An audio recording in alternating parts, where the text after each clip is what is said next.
so dove trovarti, non so come cercarti, ma sento una voce che nel vento parla di te.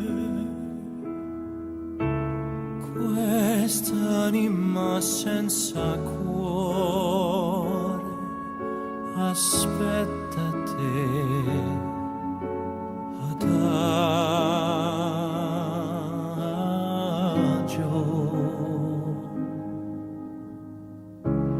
Le notti senza pelle, i sogni senza stelle,